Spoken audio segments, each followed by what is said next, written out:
오늘 이 새벽에 하나님께서 우리에게 주시는 하나님 말씀은 사도행전 16장 24절에서 40절까지 말씀입니다.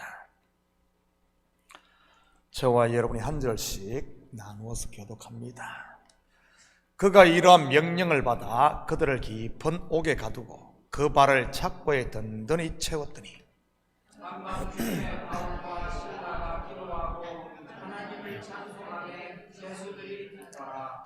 이에 갑자기 큰 지진이 나서 옥터가 움직이고 문이 곧 다 열리며 모든 사람의 매인 것이 다 벗어진지라. 간수가 자다가 깨어 문들이 열린 것을 보고 예수들이 도망한 줄 생각하고 칼을 베어 자결하려 하더라.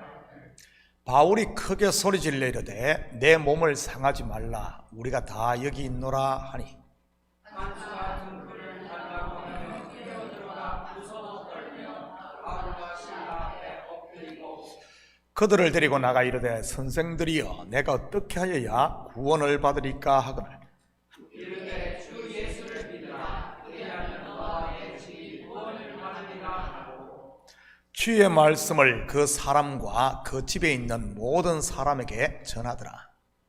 그 밤 시간에 간수가 그들을 데려다가 그 받은 자리에 씻어주고 자기와 그 온 가족이 다 세례를 받은 후 그들을 데리고 자기 집에 올라가서 음식을 차려주고 그와 온 집안이 하나님을 믿음으로 크게 기뻐하니라.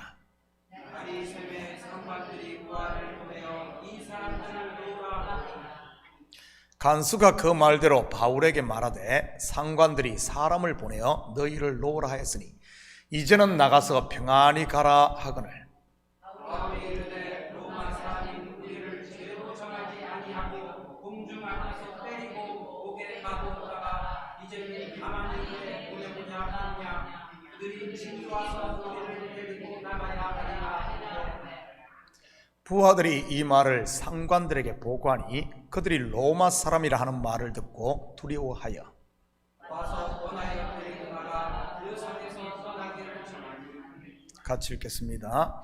두 사람이 옥에서 나와 루디아의 집에 들어가서 형제들을 만나 보고 위로하고 가니라.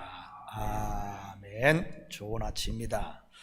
우리는 지난 새벽에 마게도냐의 첫 성 빌립보 지역에 있었던 두 번째 이 사건에 대해 공부를 했습니다. 첫 번째 사건은 기도할 곳을 찾다가 만난 여인들에게 복음을 전했을 때 두아디라 성의 자주장사 루디아와 그의 가정이 구원을 받는 일이었습니다. 뿐만 아니라 바울의 선교팀이 그 가정에 머물게 되므로 그곳에 교회가 세워졌고요. 두 번째 사건은 루디아를 만났던 같은 그 기도처로 가다가 이번에는 귀신 들린 여종을 만나게 됩니다. 물론 그 여종에게 들린 귀신을 쫓아내고요. 그런데 어떤 일이 일어납니까? 이번에는 융성한 대접이 아니라 내가 기다리고 따뜻한 집이 아니라 차가운 감옥이 그들을 기다리고 있었습니다. 달라도 어떻게 이렇게 다를 수가 있습니까? 말씀을 전했을 때 구원을 받아 교회가 세워지는 가면 귀신을 쫓아내는 이런 귀한 일을 했음에도 감옥에 들어가니 말이지. 저도 목회를 하며 비슷한 경험들을 합니다. 똑같은 설교에 은혜 받고 그 속에 하나님의 나라가 이루어지는 성도가 있는가 하면 정반대인 경우도 있으니 말이지. 말씀을 거부함으로 귀신의 나라가 임하도록 돗자리를 깔아주는 경우 말입니다. 여러분, 어떤 경우에 귀신이 침과자고 들어옵니까? 바로 마음의 문을 걸어 잠그고 어디 두고 보자 하면서 이를 갈면 귀신이 침과자고 찾아오는 겁니다. 마음이 완악해지고 완고해지면 말이지. 저는 우리 식구들이 귀신을 끄는 완악한 마음이 아니라 마귀가 한 길로 왔다가도 우리의 열린 마음, 이런 마음, 정말 은혜스러운 마음, 성령 충만함을 보고 한 길로 왔다가도 7길로 도망가는 우리의 심령들을 유지할 수 있기를 축복합니다. 오늘은 감옥에 갇힌 바울과 실라에게 어떤 일이 일어나는지 같이 보도록 합니다. 24절, 25절입니다. 그가 이러한 명령을 받아 그들을 깊은 옥에 가두고 그 발을 착고에 든든히 채웠더니 한밤중에 바울과 실라가 기도하고 하나님을 찬송하며 죄수들이 듣더라. 상관들 깊은 옥도 불안했는지 발에 착고까지 채웁니다. 착고가 무엇인 줄 아십니까? 판자 2개의 구멍을 뚫어 발목을 넣고 자물쇠로 잠가 발을 전혀 움직이지 못하게 하는 형틀입니다. 중죄를 지은 죄인 중에서도 주로 사형수에게 채우는 형틀인 것이지요. 깊은 옥에 착고 아마 바울과 실라는 직감했을 겁니다. 오늘 밤이 마지막 날이 될 수 있다는 것을 말이지. 바울과 실라의 심정이 어떻겠습니까? 특히 바울은 더더욱 말이지요. 마게도냐로 오고 싶어서 왔습니까? 성령의 강권에 의해서 온 것 아닙니까? 억울한 것도 억울한 것이지만 속에서 원망이 올라오지 않았겠어요? 다름 아닌 하나님께 말이지. 그런데 이들은 어떻게 합니까? 기도하고 하나님을 찬송합니다. 그것도 속으로 한 것이 아니라 다른 죄수들이 들을 만큼 큰 소리로 말이지. 원망 소리와 이가는 소리가 들려야 할 감옥에 울려 퍼진 찬송 소리. 우리는 같은 모습을 다니엘서를 통해서도 볼 수 있습니다. 다니엘이 자기를 죽이려는 사람들이 기회를 엿보고 있는 줄 알면서 그들이 보란듯이 창문을 열고 하루 3번 기도하며 하나님께 감사했으니까요. 26절입니다.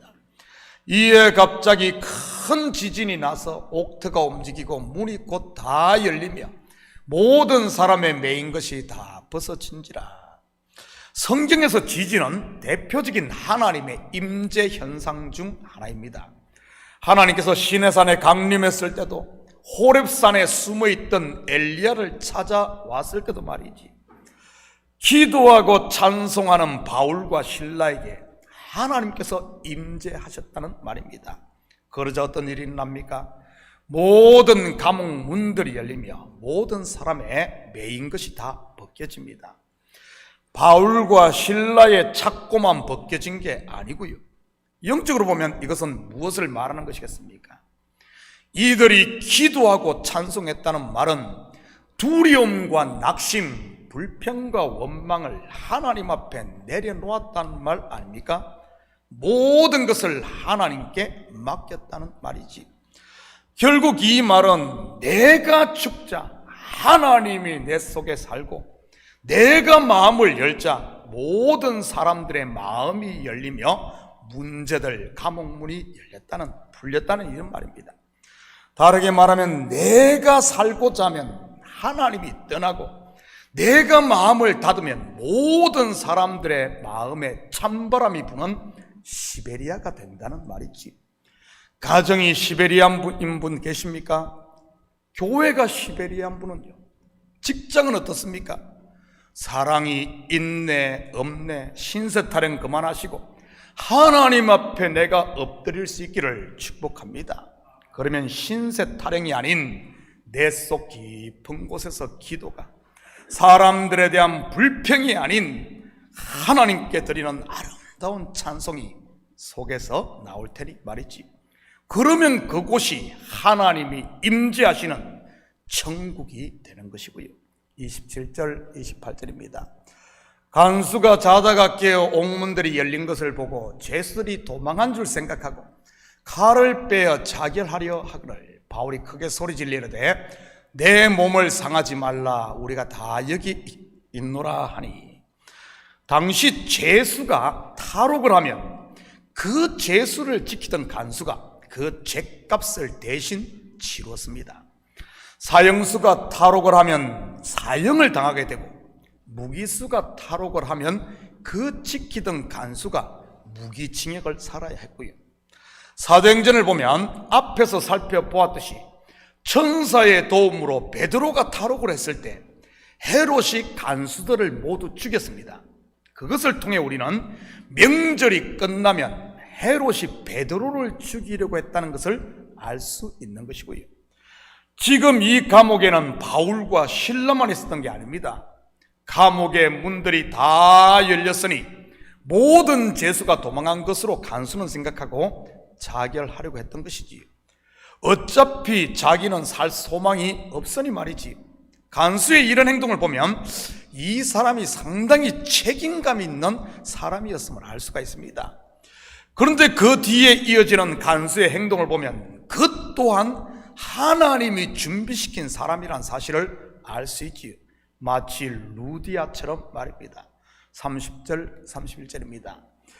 그들을 데리고 나가 이르되 선생들이여 내가 어떻게 하여야 구원을 얻으리까 하거늘 이르되 주 예수를 믿으라 그리하면 너와 내 집이 구원을 받으리라 하고, 내가 어떻게 하여야 구원을 받으리까? 바로 구원을 사모하고 기다리고 있었던 것입니다. 오순절 성령 강림 때 베드로의 설교를 들은 경건한 사람들의 입에서 나온 고백과 같지 않습니까? 그들 또한 1년 3번씩 성전을 찾으며 구원의 날, 곧 메시아를 기다렸던 것이고요. 어떻게 하면 구원을 얻죠? 착한 일 많이 하면 구원을 얻습니까? 기도 열심히 하면 구원을 얻습니까? 돌을 닦아 득도를 하면 구원을 얻나요? 아닙니다. 구원의 길은 오직 주 예수를 믿는 길 외에는 없음을 믿으시기 바랍니다. 예수를 영접한 간수의 행동, 루디아의 행동과 동일함을 볼 수 있습니다. 바울과 실라를 집으로 영접해 음식을 대접하고 온 집안이 믿는 것 말이지. 또 하나의 교회가 빌립보에 세워지는 순간입니다. 그런데 이것이 끝이 아닙니다. 감옥에 임재하셨던 하나님께서 바울과 실라를 매로 때리고 옥에 가두었던 상관들의 마음까지 바꿨습니다.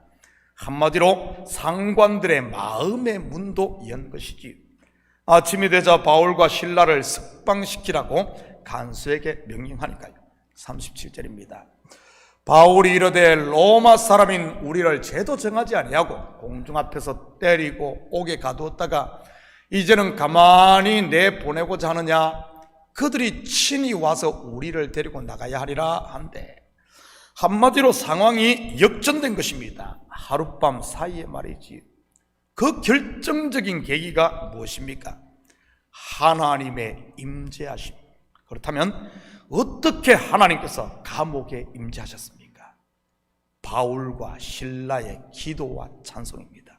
물론 거기에는 모든 문제를 하나님께 맡기는 내려놓음이 있었던 것이고요. 여러분 기억하십시오. 내려놓음이 없는 기도와 찬송은 여러분 자기 확신이요, 자기 변명이요, 결국에는 자기만 키울 수 있다는 사실 말입니다. 하나님이 임재하는 것이 아니라 마귀가 주위에서 박수칠 수 있는 겁니다. 나를 내려놓지 않은 기도 말이지. 바울의 이 말을 전해 들은 상관들 어떻게 됩니까? 바울이 로마 사람이라는 말에 기겁을 해버립니다. 귀신 들린 여종의 주인들의 선동에 속아 순간 뭐에 씌어가지고 불법을 행했기 때문에 말이지. 로마 사람을 죄도 정하지 아니하고 그냥 매로 때리고 감옥에 갔으니 이제는 그 죄를 자기들이 다 짊어지게 생겼으니 말입니다. 사랑하는 성도 여러분, 여러분 앞에 문제가 있습니까? 그 문제가 내 마음과 삶의 착고가 되고 감옥문이 되게 그냥 놔두지 마시기 바랍니다. 과감히 그 문제를 하나님 앞에 내려놓고 기도함으로, 찬송함으로 오늘도 여러분의 삶 가운데 하나님의 살아계심을 체험하고 내 마음도 열리고 모든 문제들이 풀려지는, 그래야 여러분의 삶을 통해 가는 곳마다 하나님의 교회가 세워지는 이런 복된 하루 되시기를 예수님의 이름으로 축복합니다. 같이 기도하십시다. 사랑의 아버지 하나님, 참으로 감사를 드립니다. 문제를 그냥 끌어안고 문제가 되지 않도록 주의 아버지 하나님, 우리가 하나님 앞에 나를 복종시키며 모든 문제를 내려놓는 저희들 되게 도와주시옵소서. 비고 빈 마음에 주님께서 친히 임재하심으로 말미암아 이제는 작고도 풀려지고 감옥 문도 열려지고 상관들의 마음도 변하고, 그래야 아버지 하나님, 우리가 하나님의 자녀임이 만방에 선포되어지며 우리의 발걸음마다 아버지 하나님 생명의 복음이 전해져 교회가 세워지는 하나님의 나라가 임하는 이런 삶이 될 수 있도록 우리 주님 축복하여 주시옵소서. 이 새벽도 우리의 마음을 주님 앞에 쏟아놓고 기도할 때마다 주께서 아버지 하나님 메인 것들을 다 풀어주시고 조카도다 조카도다 찬송하며 살 수 있도록 도와주시옵소서. 감사드리며 예수님의 이름으로 기도드립니다. 아멘.